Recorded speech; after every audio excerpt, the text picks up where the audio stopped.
అందరికీ నమస్కారం. అందరూ ఎలా ఉన్నారండి? నేనైతే బాగున్నాను. మీరు కూడా బాగుండాలని ఆశిస్తూ ఉన్నా. ప్రభుత్వం ఎట్టకేలకు రైతులకు శుభవార్తను అందించింది. 10 ఎకరాల లోపు రైతు బంధు, రైతు భరోసా నిధులను విడుదల చేయడానికి ప్రభుత్వం సన్నాహకాలు చేస్తుంది. ఎందుకంటే స్థానిక ఎన్నికలు, సర్పంచ్ ఎన్నికలు, తర్వాత ఎంపీటీసీ, జెడ్పీటీసీ వంటి స్థానిక సంస్థల ఎన్నికల్లోపే 10 ఎకరాల వరకు ఒకేసారి నిధులు జమ చేయాలని ప్రభుత్వం ఆలోచిస్తూ ఉంది. ఇప్పటికే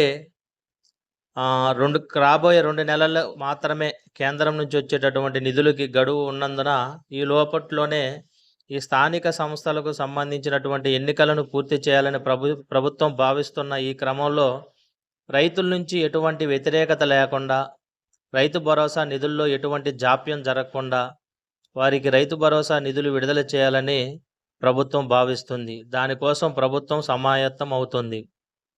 ఎందుకంటే ఖరీఫ్ సీజను ప్రారంభం అవుతున్న క్రమంలో రైతులు పెట్టుబడి పెట్టుకోవడానికి, వారు మరి పొలం సాగు చేయడానికి, తర్వాత ట్రాక్టర్లకు కావలసినటువంటి ఎరువులు, కావలసినటువంటి యూరియా, డిఏపి లాంటివి, తర్వాత రైతులు పొలాలు నాట్లు వేసే క్రమంలో నాటు కూలీలు, ఇతరత్ర పెట్టుబడికి ఉపయోగపడే విధంగా ఈ యొక్క రైతు బంధు నిధులు డబ్బులైతే రైతులకు ఎంతో ఉపయోగకరంగా ఉంటాయి. కాబట్టి ఈ ఇందిరమ్మ ఆత్మీయ రైతు భరోసాకు సంబంధించినటువంటి నిధులను ప్రభుత్వం 10 ఎకరాల లోపున్న రైతులకు ఒకేసారి నిధులు విడుదల చేయడం ద్వారా రైతులకు కూడా ఎంతో ప్రయోజనకరంగా ఉంటుందని మరి యొక్క నిధులు విడుదల చేయడానికి ప్రభుత్వం ఆలోచిస్తుంది. దాదాపు మరి 2 నెలల్లో మరి ఈ యొక్క కేంద్ర ప్రభుత్వం నుంచి వచ్చేటటువంటి గ్రాంట్ కూడా మరి బ్రేక్ పడే అవకాశం ఉంది. కాబట్టి ఈ లోపల స్థానిక ఎన్నికలు పూర్తయితే సర్పంచ్ ఎన్నికలు కూడా 2 నెలల్లోపు పూర్తి చేసుకుంటే